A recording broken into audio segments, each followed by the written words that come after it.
當我哋穿越高牆嗰陣時呢，我哋唔係淨係跨過物理嘅界限，仲係跨過情感嘅牆。其實疫情之後，世界之間出現咗好多無形嘅牆，孤獨啦、沉默同距離。但係藝術同科技俾咗我哋另一種語言去聆聽、去連結、去療癒。我係張卓文 Michael，Kula AI 嘅 CEO 同創辦人。我哋打造嘅情感 AI 唔係為咗分散注意力，而係為咗連結人心。今日我想同大家分享下，當科技其實賦予靈魂，點樣可以成為人類嘅避風港呢？喺後疫情時代，其實孤獨已經成為全球嘅流行病。世界衛生組織都形容社交疏離係公共健康危機。我哋不停咁滑手機，但係好少真係停落嚟感受。我哋成日喺網上講嘢，但係漸漸唔識聆聽。特別係亞洲文化入邊呢，好多人由細到大都被教導要抑壓情緒，要頂硬上，唔好表達。但係當藝術遇上科技，佢哋可以打開一個安全嘅空間，俾我哋去反思，一個治癒嘅地方。喺 Kula AI， 我哋打造嘅情感 AI 唔係為咗分心，而係為咗連結。我相信 AI 係可以幫助人去面對自己，而唔係逃避自己。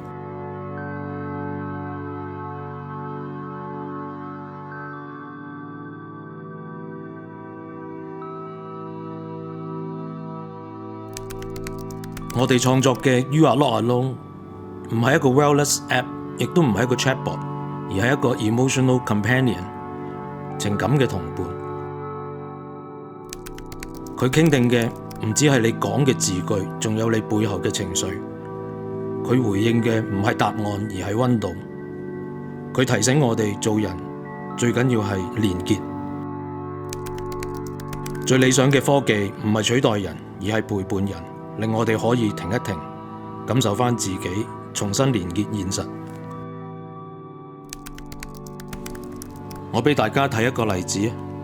假設如果有人輸入一句說話，最近我覺得自己好迷失，系統回應迷失都冇問題。有時候迷路正正就係我哋重新找回一個意義嘅開始。I just broke up. He found someone else. I feel so sad. I'm really sorry to hear that you're going through this. It sounds incredibly painful, like you're carrying a heavy weight right now. Would it help if we take a moment to breathe together? You don't have to go through this alone. 呢個唔係自動回覆嚟嘅，而係一種反思嘅設計，幫助我哋慢落嚟。